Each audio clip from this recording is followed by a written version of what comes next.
Bueno, tenemos que recuperar el tiempo. Sabes que el tiempo es un tesoro que tenemos entregado por Dios. Él mismo nos dice que nunca lo desaprovechemos, porque tiene unas características determinadas y una de ellas es que no vuelve atrás. Tiempo que perdiste, tiempo que se fue. Y el tiempo que se gana, bien aprovechado está.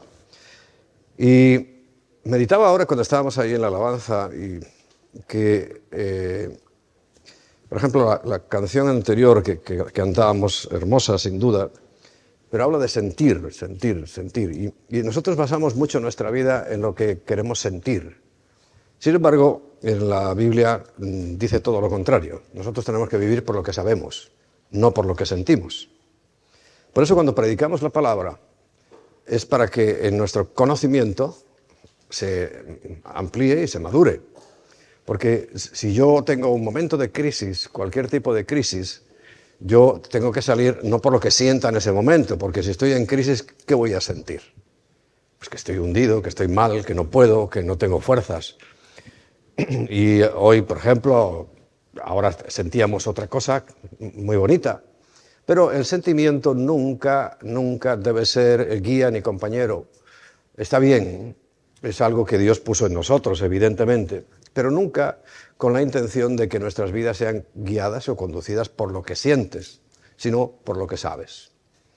Por eso es importante, y siempre insistimos, y cada vez que nos encontramos precisamente en estos lugares, es para ampliar, madurar, consolidar el conocimiento de la palabra, porque la palabra es el testimonio que Dios nos da para que nosotros vivamos por ella. Vivamos por lo que sabemos. O sea, recuerda, es importante que tengamos nuestra mente bien abierta para que ese depósito de la palabra que entra en nuestras mentes, un día la vamos a necesitar. Y un día que no vamos a depender de lo que sintamos, porque repito, si lo que sentimos ese día a lo mejor es tristeza, es frustración, es dolor, no podemos tomarlo como referencia, pero sí traer siempre la palabra. Porque la palabra sí es fija, la palabra sí que no cambia, es útil, es para enseñar, para corregir, para redarguir, para instruir en justicia. Bueno, dicho esto, hoy vamos a hablar de finanzas, pero quiero darle un punto de vista primero rápido, pero hoy vais a merendar, no a desayunar. Voy a tomarme yo ahora la venganza, ya que habéis venido tarde, no tengo prisa. No, pero voy a tratar de resumirlo, porque además, precisamente, si lo que queremos es consolidar una enseñanza en nuestros corazones, tiene que ser lo más breve. Hay un escritor, filósofo español que decía, creo que Pío Baroja, que decía que lo bueno si breve, 2 veces bueno. Y trataré de ser breve, cosa que no es fácil para mí, pero es importante que lo seamos. Bueno, las finanzas es un capítulo de nuestra vida que evidentemente yo tengo cantidad de información, de temas que podíamos estar todo el día y todo este tiempo. Si hubiéramos dedicado todo este tiempo de convivencia, de campamento a las finanzas, lo hubiera podido llenar perfectamente, pero no es la idea. La idea es que tengamos la información precisa y una información que realmente sea útil para nuestras vidas.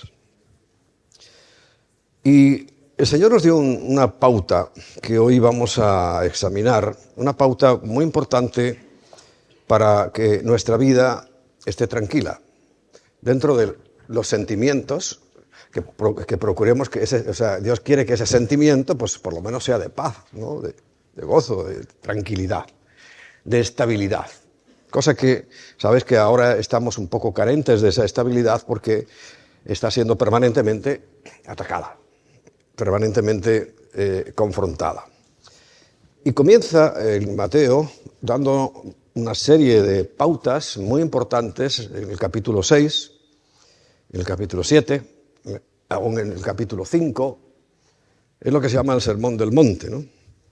Y nos enseña, pues fíjate, a orar, y nos enseña a tener tesoros bien guardados en donde tienen que estar, que es en el cielo, Y el versículo 25 hasta el final del capítulo 6, nos electrocutamos, ¿no? Ahí nos da unas pautas para estar tranquilos. Más que tranquilos, confiados. Y repito, esa confianza tiene que ser por lo que sabes, no por lo que sientes. Uno siente paz. Mira, llegas aquí a este lugar y aquí lo que sientes es paz. Está muy bien. Pero mañana vas a estar, o pasado, o dentro de 2 días, vas a estar en tu trabajo, en el metro, ruidoso, maloliente, con gente que te empuja, etcétera, etcétera, y tienes que tener la misma paz. Porque esto está muy bien, pero no, ya lo tomaron algunos como fórmula, ¿no? Aislarse por ahí en sitios preciosos, por cierto, y ya está, y ahí están. Pero no sé si serán felices. Desde luego, cuando tengan que rendirle cuentas a Dios, me da la impresión de que no van a recibir ningún halago, sino más bien lo contrario. Dice, os di talentos para que los usarais, pero no para que os escondierais por ahí en algún lugar. Bien. Vamos a leer, por tanto, primero desde el versículo 25 hasta el versículo 34 y luego vamos a ver algunos matices. Leamos juntos. 25 dice, por tanto os digo, no os afanéis por vuestra vida, qué habéis de comer o qué habéis de beber, ni por vuestro cuerpo, qué habéis de vestir. ¿No es la vida más que el alimento y el cuerpo más que el vestido? Mirad las aves del cielo, que no siembran, ni siegan, ni recogen en graneros, y vuestro Padre Celestial las alimenta. ¿No valéis vosotros mucho más que ellas? ¿Y quién de vosotros podrá, por mucho que se esfuerce, añadir a vuestra estatura un codo? Y por el vestido, ¿por qué os afanáis? Considerad los lirios del campo cómo crecen, no trabajan ni hilan, pero os digo que ni aun Salomón, con toda su gloria, se vistió así como uno de ellos. Y si la hierba del campo que hoy es y mañana es echada en el horno, Dios la viste así, ¿no hará mucho más a vosotros, hombres de poca fe? No os afanéis, pues, diciendo, ¿qué comeremos, o qué beberemos, o qué vestiremos? Porque los gentiles buscan todas estas cosas, pero vuestro Padre Celestial sabe que tenéis necesidad de todas estas cosas. Mas buscad primeramente el reino de Dios y su justicia, y todas estas cosas os serán añadidas. Así que no os afanéis por el día de mañana, porque el día de mañana traerá su afán.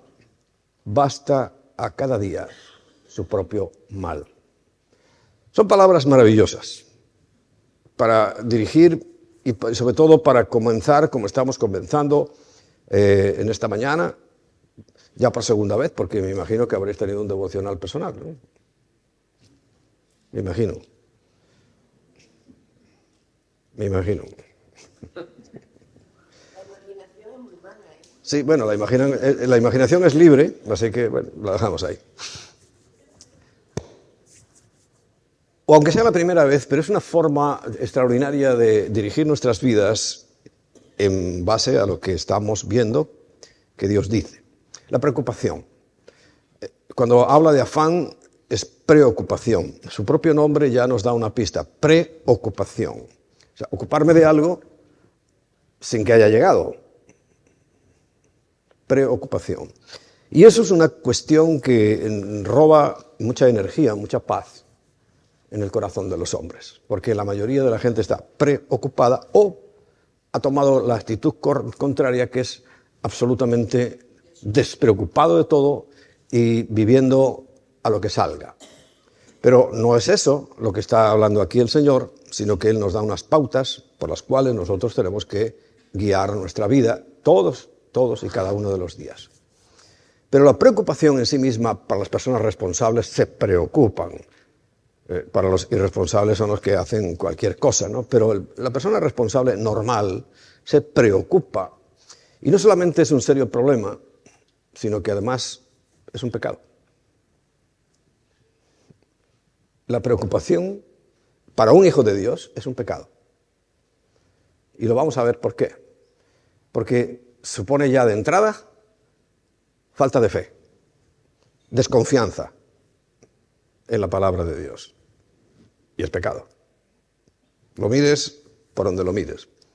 Por eso hay mucha gente que dice, no, yo no peco. A ver, vamos a matizar un poco ese asunto. Porque si rascamos por ahí vamos a encontrar, sin duda, alguna fuente de pecado. Fíjate, algo tan común, tan corriente, que tú estés preocupado, ya es un pecado en sí mismo.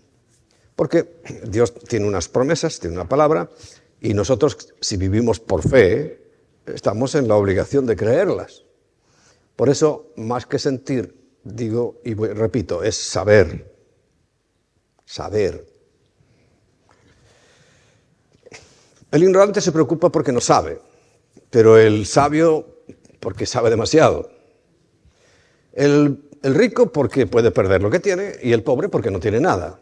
Ahí tienes fuentes de preocupación. El viejo, ya como yo, porque enfrenta la muerte. Pero el joven lo que está enfrentando es un futuro tan incierto en estos momentos que también al responsable, repito, pues lo tiene un poco con la espada y la pared. Pero todas esas fuentes de preocupación nosotros tenemos que saber canalizarlas porque el Señor dice claramente que no me afane. Que no me afane. Ahora, ¿está diciendo esto que yo tenga que abandonar mi vida y decir, bueno, yo ando ahí a la deriva, pase lo que pase, porque sé que el Señor va a estar ahí? El Señor siempre va a estar ahí, pero nunca no podemos entender ni interpretar esto como una invitación a abandonar nuestras responsabilidades, ni muchísimo menos, sino que lo que tenemos que ver es literalmente lo que dice, porque está diciendo que yo sí puedo pensar para mañana. Es más, es responsable que yo prevea, que yo esté haciendo planes. Sí, lo único que me dice, los planes los tienes que llevar a Dios, pero yo tengo que estar haciendo una previsión y tengo que tener una iniciativa, unos planes, algo que también impulse mi vida, no simplemente estar ahí, bueno, aquí estoy por la mañana, a ver qué hago, para dónde me lleven. No está, esto no es lo que está diciendo este pasaje, porque en la Biblia también recuerda, hay un ejemplo, el de las hormigas. Las hormigas son alabadas, son apreciadas en la Biblia porque tienen una responsabilidad innata en ellas que están preparando para el invierno durante todo el verano y por ahí les verás llevando su comidita, su cosita y todo lo van metiendo en el nido. Y eso es lo que alaba la Biblia. Y eso significa trabajo. Trabajo. Porque esto a los vagos les viene muy bien y dicen, bueno, el Señor proveerá. Sí, proveerá, pero a lo mejor no te provee como tú crees, porque el trabajo es imprescindible. Y también no podemos olvidar que hay una ley muy importante, que es la de la siembra y la siega. Por tanto, no estamos hablando de estar en la providencia. Estamos en la provisión, no en la providencia. La providencia está prohibida. La adivinación es pecado. Sino que estamos concretamente basándonos en eso. Trabajar y sembrar. Porque todo lo que uno siembre, eso es lo que va a cosechar. Pero hay tres cosas que podemos y debemos tomar en cuenta. Primero, ¿cuál es el origen de mi preocupación? Porque no todo el mundo le preocupa lo mismo. Pero el propio texto nos da la clave, y Dios, que nos conoce porque nos diseñó, sabe que lo primero que nos preocupa, ¿qué es? ¿Qué comer? ¿Qué beber? ¿Qué vestir? Eso es lo primero que preocupa, ¿no? Normalmente. Las cosas básicas. Claro, ahí hay que añadirle la renta, el pago del coche, tal vez, una serie de gastos que ya sabemos que se han ido añadiendo a esta cesta de preocupaciones, las cuales el Señor dice que tenemos que tener primero la actitud correcta. Porque nos está hablando, recuerda, mirad las aves del cielo, versículo 26, que no siembran, ni siegan, ni recogen en graneros, pero vuestro Padre Celestial las alimenta. Pero esto no quiere decir que vaya un ángel recorriendo todos los nidos y echándoles la comidita en el nido. Las aves tienen que salir y buscar su sustento. El Padre es el que ha dicho, va a estar ahí el sustento. Y es más, yo creo que el pájaro que madruga encuentra el mejor gusano, el más gordo. Y el pájaro vago, como los de hoy, por ejemplo, no encuentra nada. Tiene que rebuscar ahí, coger cualquier cosa. A lo mejor uno que ha aplastado un coche por ahí por la carretera. Pero quiere decir, es eso. O sea, Dios se encarga. Dice, no valéis vosotros más que las aves. Quiere decir que si las aves cuando salen a trabajar, salen a buscar su sustento, lo encuentran, lo mismo o mejor y mayor va a ser para nosotros. Vamos a encontrar nuestro sustento, por supuesto. Recuerda, estamos hablando del mundo financiero, que todo el mundo, ya sabes, escribe libros diciendo que esta es la receta y esta es la otra receta. Las recetas están en la Biblia. Y se basan en la fe y en la confianza en Dios. Por ejemplo, si tú sabes, y esto es lo que quiero que sepas, que Dios está detrás de eso, cuando tú salgas dispuesto y bajo la dirección del Espíritu a encontrar trabajo, porque claro, algunos vienen y dicen, no, es que no encuentro trabajo. A mí me pone mucho en duda todo eso. Digo, a ver, si es que Dios ha dicho que si a las aves que son en el orden de la creación inferiores a nosotros, Dios le va a abrir las puertas para que no les falte de nada, y está diciendo que nosotros somos de mayor valía, pues no has buscado bien o no quiere buscar. O no quiere buscar. Pero Dios se ha comprometido en que siempre vamos a tener la oportunidad, la provisión, pero recuerda, en el esfuerzo, en el trabajo. Esta es una teología que sabemos que se enfrenta claramente con algo que durante siglos se ha sembrado en nuestra cultura latina y que tiene que ver con el concepto del trabajo. Hablaba yo hace un tiempo con una persona y me decía que había detectado, en este caso en mí porque estaba hablando conmigo, que la mentalidad mía ya no era la típica de España o del español, sino que dice, tú tienes la mentalidad protestante. Y digo, sí, efectivamente, tengo la mentalidad protestante. ¿Por qué es tan diferente? Básicamente, en la teología católica cree que la maldición es el trabajo. Y sin embargo, eso no es lo que dice la Biblia. La maldición fue el sacrificio, el esfuerzo, el dolor en el trabajo, pero no el trabajo. Entonces, el matiz ya eso lo separa todo por completo. Porque la Biblia dice que el Señor, Dios, hasta hoy trabaja y que nosotros tenemos que trabajar, y lo acabo para que lo entiendas, es decir, Dios le da a los animales, pero tienen que salir, el león a cazar, el pájaro a buscar sus ramitas y sus cosas, hay que trabajar. Entonces, eso es lo que ha hecho países como este, como Alemania, como los países nórdicos, tan diferentes, porque ninguno considera, porque se les ha enseñado desde niños, que el trabajo sea una desgracia, como si en los países latinos. Y además, cuando lo transportamos o lo trasladamos a Latinoamérica, ahí sí que cuajó, que el trabajo es una maldición. Y dice, yo no quiero vivir en maldición, ¿verdad? En España dice que trabaje Rita. No, hay que trabajar, trabajar duro. Y trabajar siempre, respetando, eso sí, los tiempos de descanso que el Señor nos mandó, porque dentro del trabajo, si no respetas el descanso, dejas de ser eficaz en ese trabajo. Por eso tenemos que cambiar esa mentalidad. Por eso te decía, tenemos que vivir por lo que sabemos y lo que sabemos de la palabra, no los sentimientos. Alguna mañana te habrás levantado con unas ganas locas de ir a trabajar, ¿verdad? Pero pocas. Lo normal es que digas, otra vez. Sin embargo, cuando tienen la mentalidad, por ejemplo, mira a los alemanes, son cabeza cuadrada. Ellos saben que tienen que hacer 8 horas y hacen 8 horas. Ahora, no te hacen 8 horas y 1 minuto, pero tampoco menos 1 minuto. Lo hacen, porque saben que hacerlo, han sido preparados y saben desde niños que tienen que cambiar. Bueno, qué bueno que también nuestros niños, nuestros jóvenes, estéis ya mentalizándolos en esa mentalidad, que yo la tuve que cambiar ya de mayor. Yo recibí a Cristo ya con 27 años, imagínate comparado con los jóvenes que andáis por aquí. Y ya dentro de 3 días cumplo 68. Ha llovido. Y he tenido que cambiar mucho la mentalidad. Yo he sido trabajador, hay gente trabajadora, siempre he sido trabajador. Pero lo importante es, ahora sé por qué tengo que ser trabajador. Ahora sé por qué tengo que trabajar. Y ahora me dicen, con 68 años yo tenía que estar jubilado, ¿no?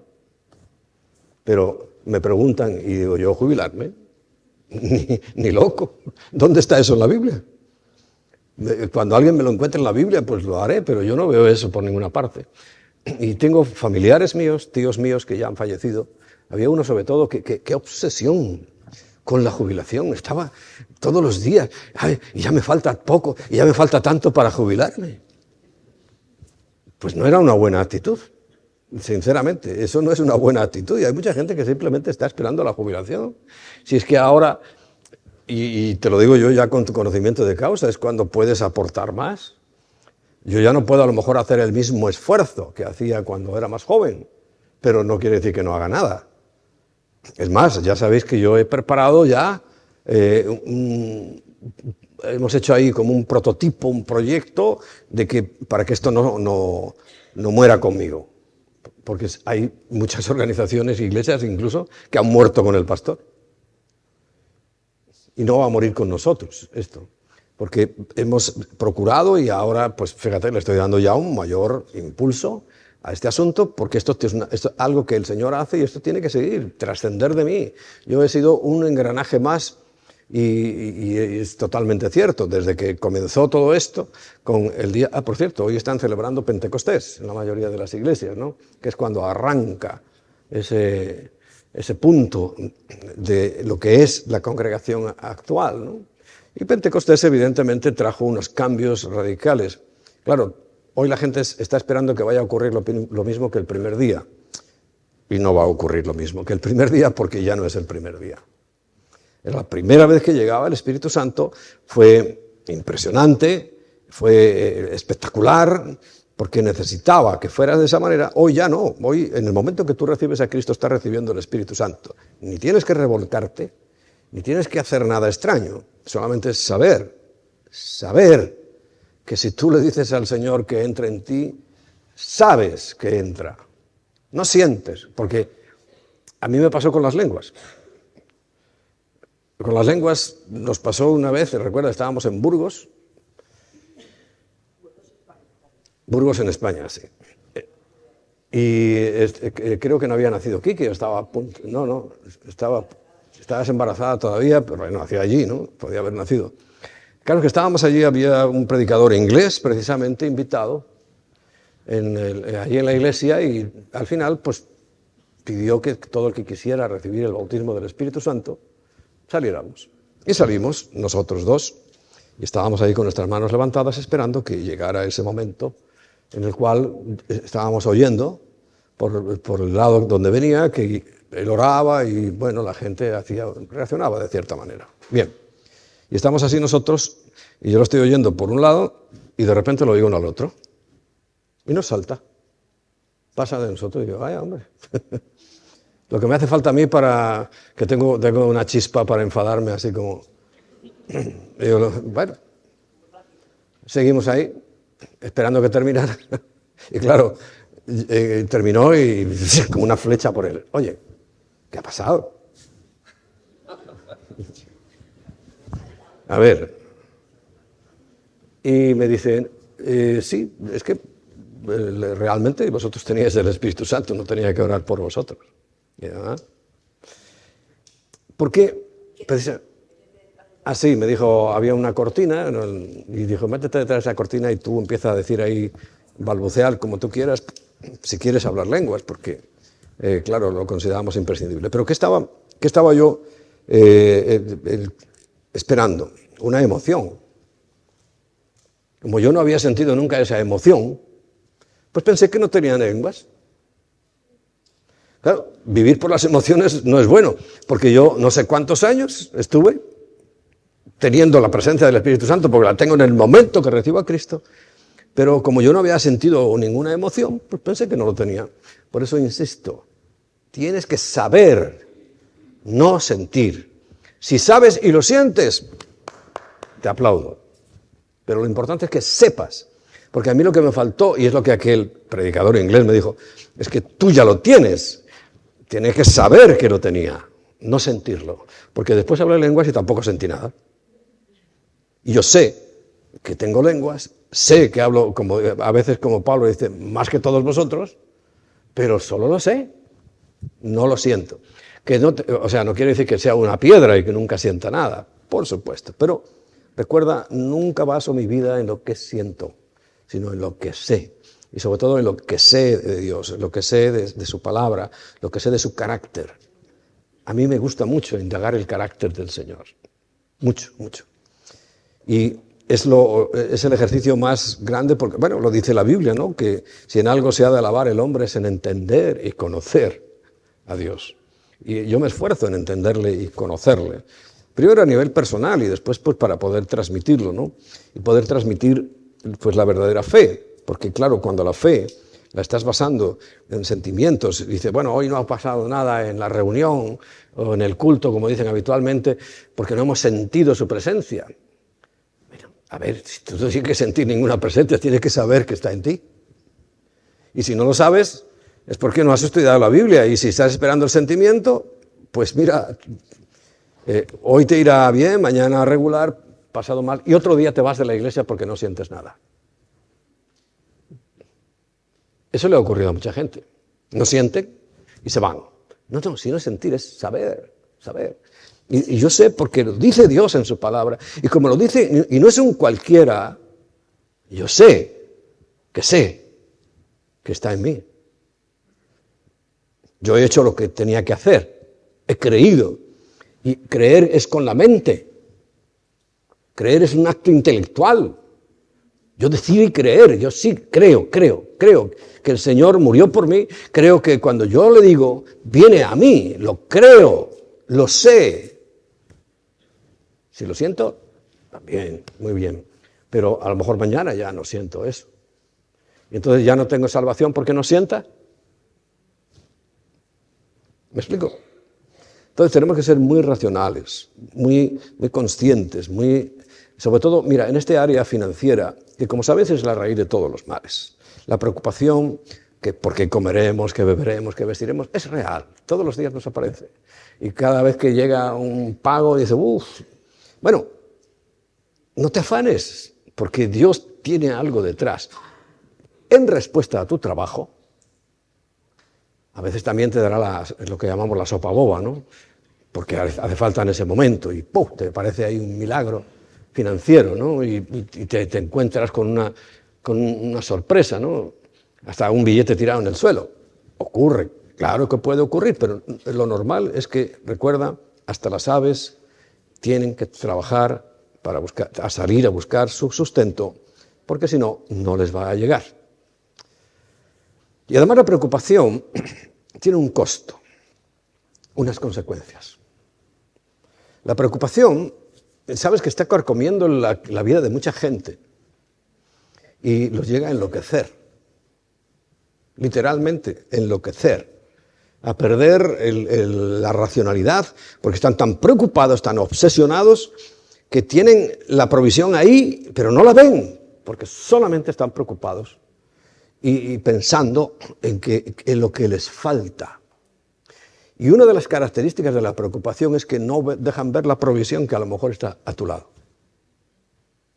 La tienes ahí, pero estás dándole vueltas a tu preocupación y te estás perdiendo una bendición que tienes ahí mismo, que alguien te va a dar, que a lo mejor está alguien detrás de ti, oiga, y tú a lo tuyo, oiga, y si le hicieras caso a la mujer, oiga, mire, que es que el Señor me dijo que te diera esto, y te da 1.000 euros. Esto ha ocurrido, y puede ocurrir y ocurrirá porque Dios es soberano para todo. Pero la preocupación en sí misma no sirve absolutamente para nada. Ninguna preocupación ha resuelto ningún problema, ¿verdad que no? Dicen, a ver, tengo que resolver este problema, voy a preocuparme muchísimo. Y se resuelve, no, todo lo contrario, no resuelve nada, ¿no? Pero eso es lo mínimo que se puede hacer de la preocupación, porque la verdad es que es dañina. Es perjudicial, es perniciosa y te daña tanto en lo físico ¿Recuerdas el mismo David que estábamos hablando cuando estaba con ese pecado que hablábamos ayer? Dice, mientras callé en el Salmo 32, se envejecieron mis huesos y su ánimo quedó hecho fosfatina. Porque recuerda que todo aquel año había estado preocupado en ocultar su pecado. Era obsesivo ocultar su pecado, que al final no pudo. Pero ahora estamos hablando del mundo financiero y hay gente que realmente se enferma porque físicamente no pueden soportar una presión porque están haciendo un trabajo doble. Están trayendo el problema de mañana porque a cada día le basta su propio afán. Están trayendo el día de mañana, tienen que trabajar el doble y cuando llega mañana, ¿sabe lo que ocurre? Están cansados, están deprimidos porque han estado trabajando hoy algo que no han podido resolver ni van a resolver y no han esperado ni confiado en Dios. Y eso tiene unas consecuencias emocionales, por supuesto, que es el mayor negocio que están haciendo ahora las farmacéuticas, creo que en España y aquí posiblemente más, las ventas de ansiolíticos, antidepresivos y todas estas cosas que del aspecto psicológico afectan, han aumentado exponencialmente en todo el mundo. Y me imagino que un país como este habrán aumentado también, no sé si tenéis cifras, pero aumentan y aumentan y aumentan, porque algo que es sencillo, algo que si la gente supiera y apreciara lo que Dios les está diciendo y creyeran que pueden ser sus hijos, no haría falta ninguna pastilla. Pero como no creen, la gente ha decidido no creer, los adoctrinan para eso. Pero claro, a mí me pueden adoctrinar todo lo que quieran, pero soy yo el que tengo que decidir, tengo que saber lo que hago. Entonces, deciden no creer, eso sí, cuando pasa algo, a echarle la culpa a Dios, ¿no? Eso lo hacen rápido. Pero no tiene ningún efecto más que el saber, nosotros sabemos lo que tenemos que hacer, lo que hemos hecho y lo que nos aguarda, también lo sabemos.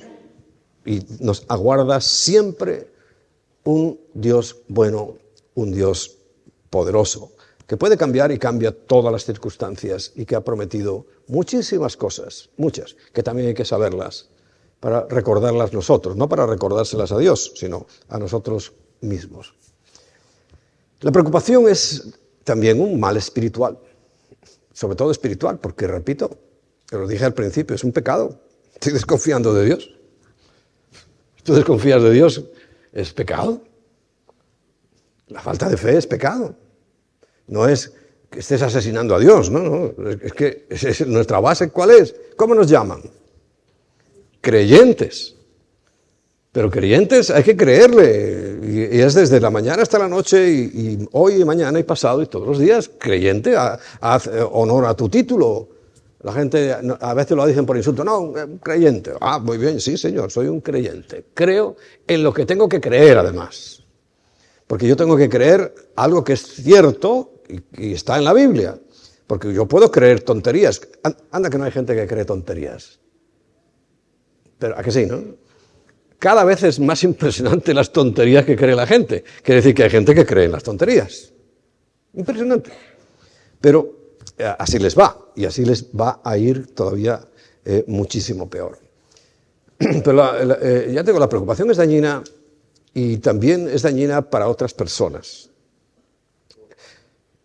Yo lo tengo además algún discípulo por ahí que cumple estas características, que cuando llega, como que te apaga la luz, te oscurece el ambiente. Una persona que está preocupada por todo y llega y te enrarece el ambiente. Y cuando se va, notas que volvió la luz. Porque la preocupación, y hay personas que son de oficio, ¿qué estudiaste? Preocupación. Están preocupadas por todo. Oye, vamos a hacer tal cosa. No, esto no se puede, por no sé qué, por no sé cuánto. Preocupación. Hombre, hay dificultades, pero precisamente tenemos que creer que el Señor mismo dice, en el mundo tendréis aflicción, Pero hombre, confiad que yo he vencido al mundo y que no lo hacemos, ¿no? Entonces, bueno, es dañino para los demás. Alguien que está, es que el muy preocupado es un hombre sin fe, es una mujer sin fe. Hay que ocuparse. Por supuesto que uno tiene que preparar y decir, bueno, mira, yo quiero hacer esto. Ahora, por ejemplo, nosotros estábamos ya planificando para el año próximo, porque esto ya se ha quedado un poco escaso. Bueno, eso no quiere decir que estemos preocupadísimos ni vaya a dejarnos sin dormir. Hay que planificar, hay que ver, ¿no? Y el año próximo vamos a hacer tal cosa. Ahora, con la condición de la Biblia, yo puedo decir, voy a ir aquí, voy a hacer tal negocio, si Dios quiere. Entonces, bueno, pues, pero hay que hacer esos planes. Hay que decir, bueno, nosotros en Madrid, por ejemplo, ya pues hemos llegado también a un tope y yo en vez de hacer 2 reuniones quiero hacer un auditorio más grande. A mí no me gusta hacer 2 reuniones. Entonces la otra solución es hacerlo más grande. Y estamos en eso, y lo tenemos en mente, y ya lo hemos medido y todo. Ahora, ¿eso quiere decir que estoy pecando si no tengo ahora mismo los medios? No, simplemente yo voy a confiar, vamos a dar los pasos, y como ha hecho hasta ahora el Señor, siempre va a respondernos. Si quiere, porque es si Dios quiere. Así lo haremos. Y si tengo que hacer 2 reuniones, las haré también, no os preocupéis. Yo he dicho que no me gusta, no quiere decir que no tenga que hacerlo. Entonces, bueno, ya vemos que la preocupación no trae más que problemas, y hay algo que a mí me preocupa muchísimo. El versículo 30, mira, dice, y si la hierba del campo que hoy es y mañana se echa en el horno, Dios la viste así, hermosa, y vemos ahora hasta las florecillas esas pequeñitas, son bonitas, todo es bonito. Dios la viste así, dice, no hará mucho más a vosotros, y nos da el título, hombres de poca fe. ¿Qué quiere decir? Que cuando yo no estoy creyendo que mañana el Señor estará ahí en mi problema, estoy dándole como una puñalada al corazón de Dios. Él es el que me está diciendo, yo estaré ahí, y yo no le creo. Es una puñalada, es una traición. A mí alguien, y me ocurre así a nivel doméstico, oye, si yo todo lo que digo no me lo cree, ¿qué hago? Ya no digo nada. Por ahí, hombre, pregúntale a quien sea, a mí no me hagas perder el tiempo. Menos mal que Dios no es de esa manera. Pero fíjate qué falta de fe, qué desconfianza tan grande, que Dios esté diciendo esto, y tú todavía, bueno, sí, pero es que no sé. ¿Cómo que no sabes? Si está aquí escrito. Y es por eso, insisto, hay que saber. Lo que tú no sientes, a lo mejor, que un ángel revoloteando a tu alrededor que te diga, sí, mañana Dios te proveerá y te dirá, y no te ha tocado la trompeta. No, pero tú tienes que saber y no dejarte preocupar, sino siempre queda el factor de la incertidumbre, ¿no? Cuando el Señor hace milagros, a uno está expectante, ¿no? ¿Por dónde va a venir el milagro? Yo estoy expectante para ver por dónde viene, no si viene. ¿Cómo va a llegar esta vez? Pues sabes que cuando el Señor sanaba, por ejemplo, era tan diverso. Él nos cuenta, los evangelistas nos cuentan todas las maneras en que Cristo sanaba. Y eran algunas hasta un poco asquerosas. Eso de que escupan ahí, de luego te lo pongan en el ojo. Pero para ver que uno se obsesiona. Te funcionó una vez que oraste y pasó así, y ya crees que eso es todo. No, hay muchas más cosas. Dios es muy amplio. Dios es totalmente impredecible en esas cosas. Hay que saber que lo hace, el cómo lo hace ya es cosa suya. Porque cada uno de nosotros, recuerda, somos únicos, irrepetibles delante de Dios. Por tanto, y estoy hablando de este tema dentro de las finanzas, cuando no estamos creyendo en la provisión de Dios, estamos dándole una puñalada a la confianza. Podríamos decir en el propio corazón del Señor, y estás diciendo, el Señor te está diciendo, vives como cualquier gentil. Es lo que está mostrando ese versículo. Vives como cualquier pagano. Al no creerme a mí, y es un insulto también para Dios. Él es el que ha dicho eso. Él es el que ha dicho que nos va a preparar un lugar, unas circunstancias, un trabajo. Claro, no llega porque no le creemos, pero es que no solamente eres tú el perjudicado, sino que estamos realmente dándole un fuerte golpe a la confianza que tenemos que tener en Dios. Y Dios lo que te está diciendo, si todos los gentiles están buscando esas cosas, ¿no? Porque los gentiles, dice el versículo 32, buscan todas esas cosas. Pero, y aparece el primer factor importante de los tres que para ya terminar quiero que tengas en cuenta. El factor Padre.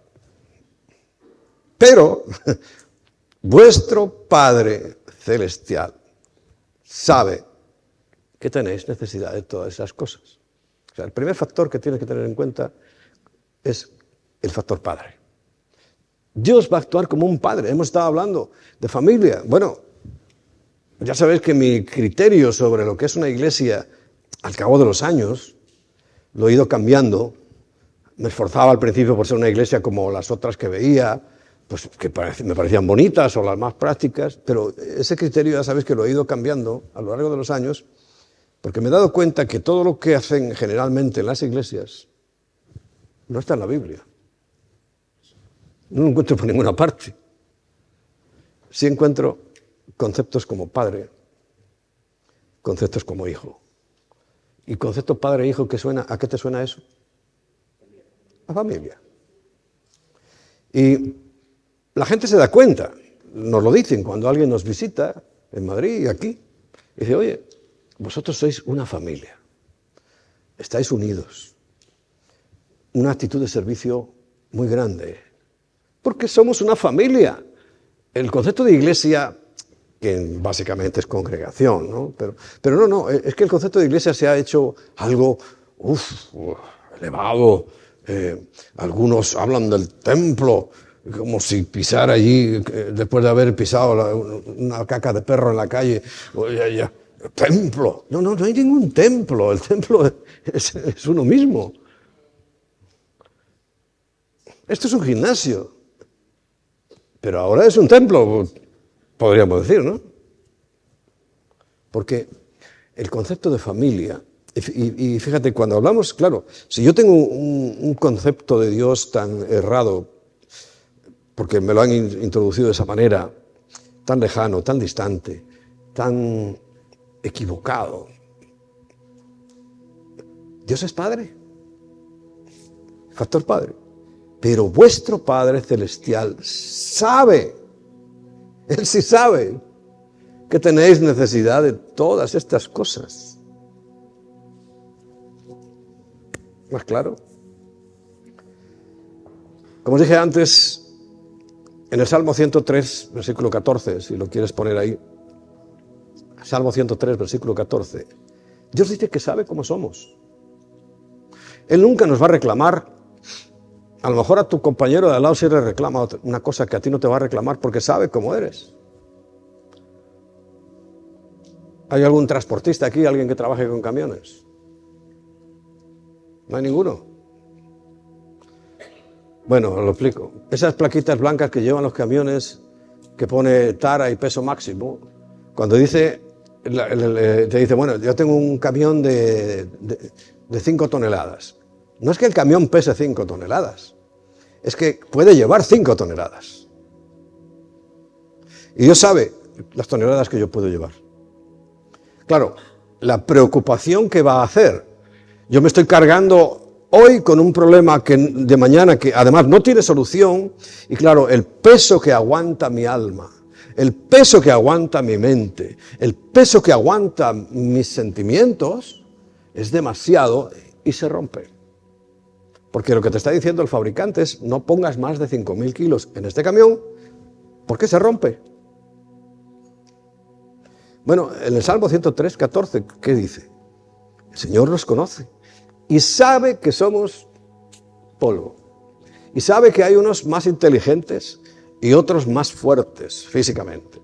Y otros que aguantan emocionalmente lo que le eches y otro que no le puedes decir hola porque entiende que se lo has dicho no en el tono correcto y ya está deprimido. Él nos conoce y a pesar de todo nos ama.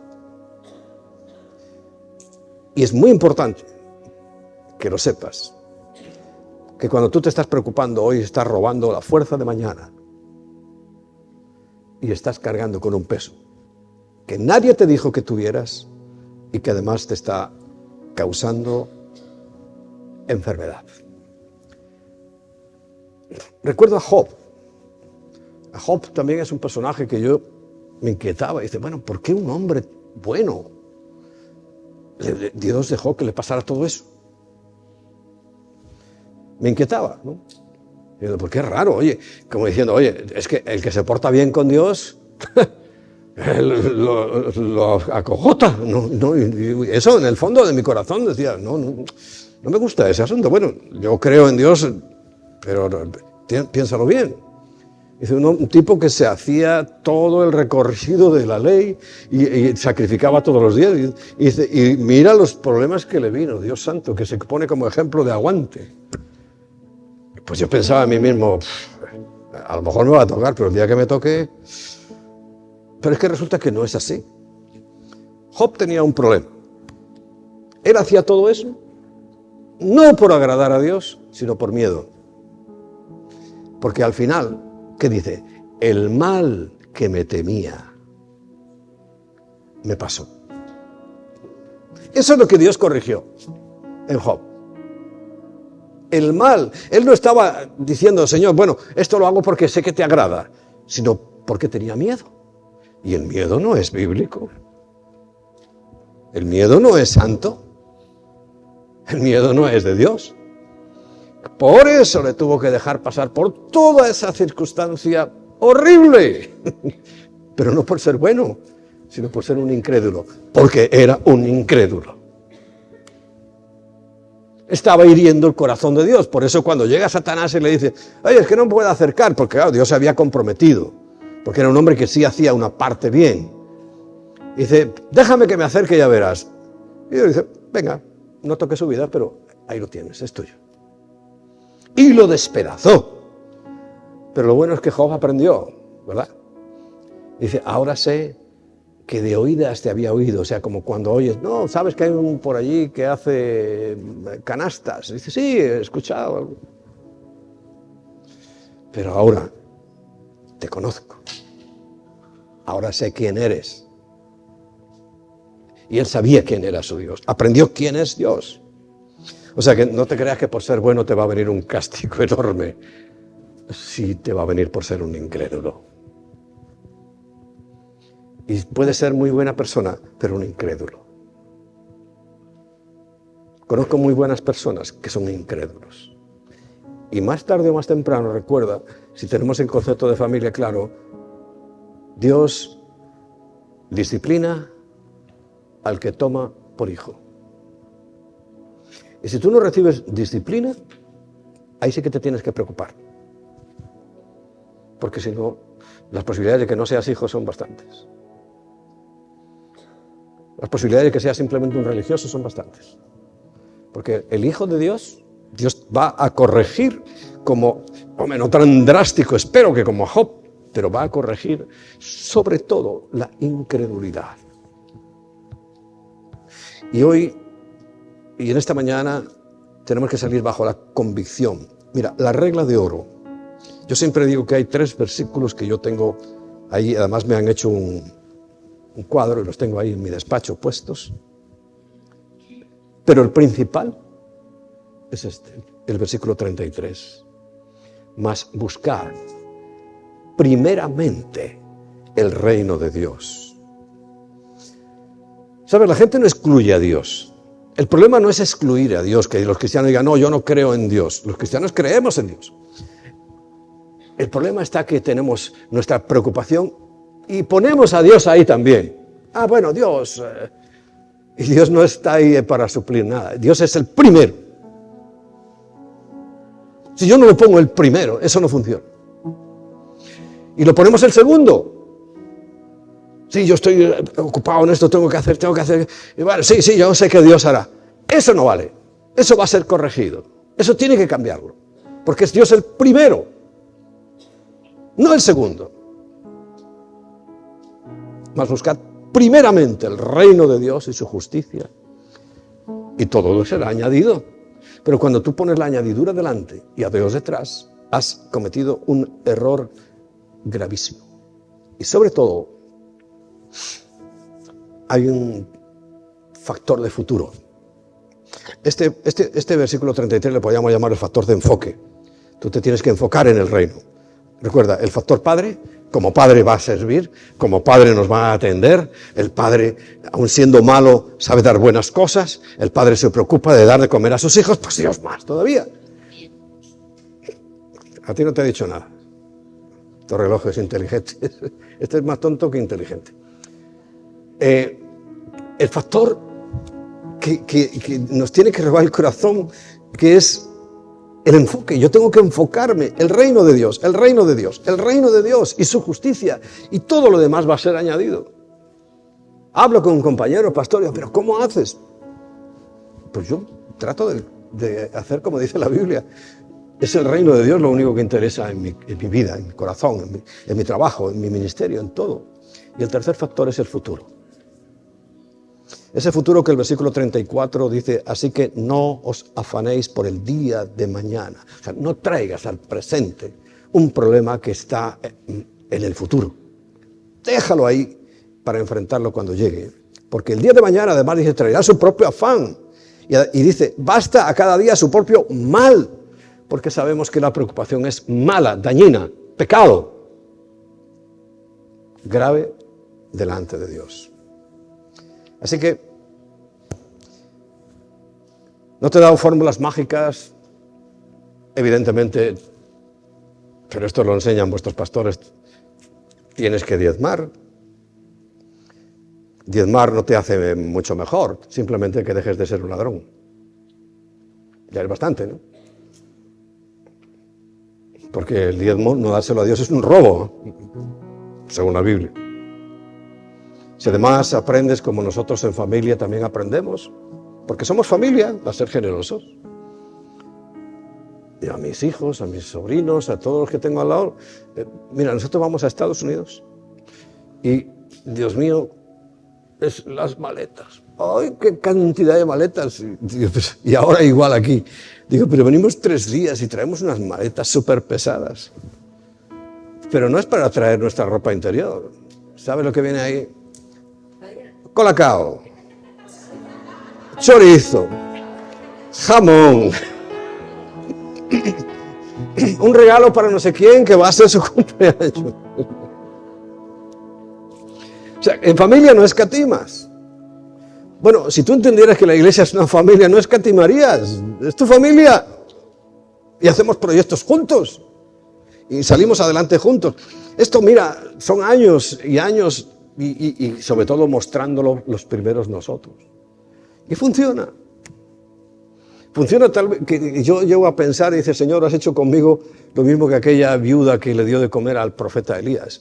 Y te advierto una cosa, le pasa a muchos discípulos cuando hacen así. ¿Recuerdas cuando le puso el primer lugar al profeta y le dio de comer a él antes que a su hijo? ¿Cuál fue el resultado?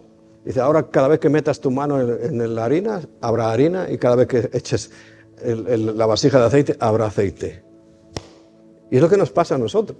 Pero porque entra dentro de eso de familia. Yo no soy escaso con mi familia. No. No. ¿Otra más? Ya no sé cuál darte. Pero es cierto. Claro, cuando tú lo ves la iglesia nos roba.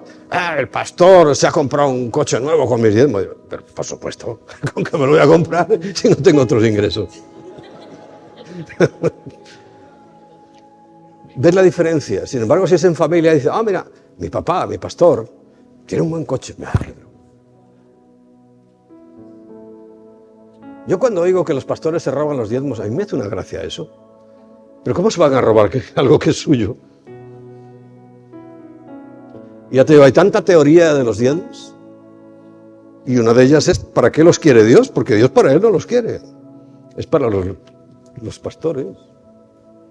Entonces, cuando los pastores reciben los diezmos y compran y lo que les dé la gana, porque ya es suyo, Pero claro, cuando es iglesia, se pasó del presupuesto, los ha robado. Pero por favor, qué ignorancia de la Biblia tan grande. Qué ignorancia. Tal vez si aprendieran a descansar en estas cosas, estarían tranquilos. Porque recuerda, esa paz que sobrepasa todo entendimiento en nuestros corazones solo viene por saber lo que Dios es, lo que Dios hace, lo que Dios va a hacer. Eso trae tranquilidad a mi corazón.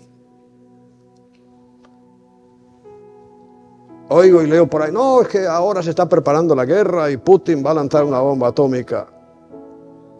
Y yo sinceramente me preocupa un comino, porque yo estoy en manos de Dios.